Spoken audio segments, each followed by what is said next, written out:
Saudara-saudari terkasih, iman kepercayaan sejatinya didasari oleh pengenalan secara pribadi akan Tuhan sendiri.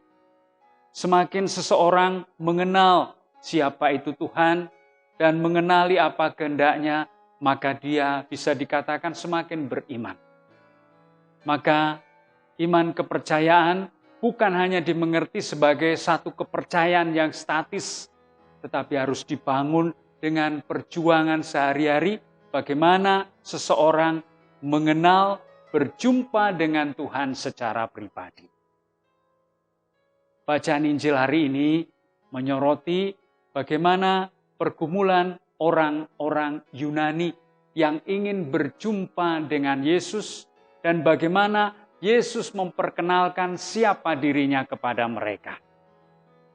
Orang-orang Yunani itu datang kepada Filipus yang menjadi murid Yesus dengan menyatakan permohonan. Kami ingin bertemu dengan Yesus.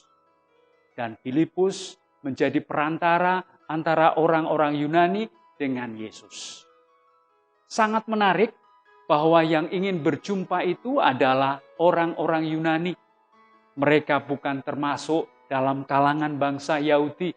Mereka adalah orang asing, tetapi punya kerinduan untuk bertemu dengan Yesus. Atas permohonan ini Yesus tidak langsung menanggapi, tetapi dia menyampaikan, dia menyingkapkan siapa dirinya dengan mengatakan, telah tiba saatnya Anak Manusia dimuliakan. Saudara-saudari terkasih, kata saat dalam Injil Yohanes itu punya arti yang khusus. Dan ini menjadi salah satu kunci untuk mengenal siapa Yesus. Kita ingat akan peristiwa di kota Kana ketika Yesus hadir dalam pesta perkawinan. Waktu itu mereka kehabisan anggur. Dan Maria menyampaikan peristiwa ini kepada Yesus. Tetapi Yesus mengatakan, saatku belum tiba. Dan kali ini Yesus menyatakan bahwa saat itu telah tiba. Apa maksud dari kata saat itu? Bahwa Yesus mau menyatakan siapa dirinya. Tetapi mengherankan bahwa saat Yesus sebagai Allah dinyatakan bukanlah dengan kemegahan, bukanlah dengan kemuliaan, tetapi Yesus menyatakan dirinya, menyatakan kealahannya dengan jalan penderitaan dan mati di kayu salib. Yesus mau menyingkapkan dirinya sebagai Allah yang menderita.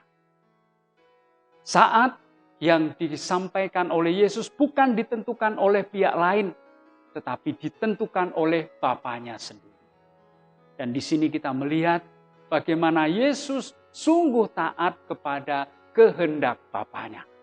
Meskipun jalan yang harus ditempuh adalah jalan penderitaan, tetapi dia mau taat kepada Bapanya. Saat kemuliaan bagi Yesus adalah saat kematian di kayu salib. Ini merupakan satu pengalaman kontras. Karena kematian bagi banyak orang dianggap sebagai satu kekalahan, sebagai satu kebinasaan. Tetapi bagi Yesus ini justru menjadi saat kemuliaan. Dia dimuliakan di kayu salib. Namun kematian Yesus bukanlah kematian yang sia-sia. Kematian Yesus justru mendatangkan penebusan bagi banyak orang. Dan untuk menyampaikan hal ini, Yesus memakai perumpamaan tentang dirinya sebagai biji gandum yang jatuh ke tanah dan mati. Justru karena dia rela mati, maka biji gandum itu menghasilkan banyak buah.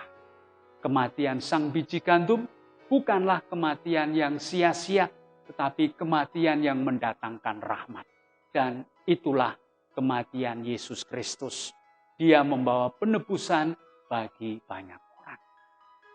Saudara-saudari terkasih, pewahyuan Yesus yang menderita dan wafat di kayu salib juga menyingkapkan undangan bagi para pengikutnya untuk mengikuti jejaknya. Barang siapa mencintai nyawanya, ia akan kehilangan nyawanya. Tetapi barang siapa tidak mencintai nyawanya di dunia ini, dia akan menyelamatkannya. Kita semua tahu, nyawa adalah sesuatu yang sangat berharga.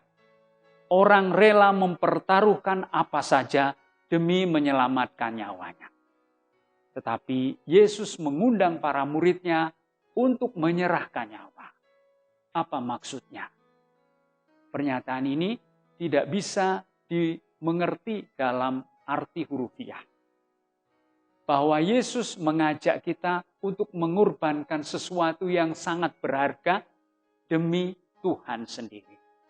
Seperti Yesus yang merelakan nyawanya untuk menebus semua manusia.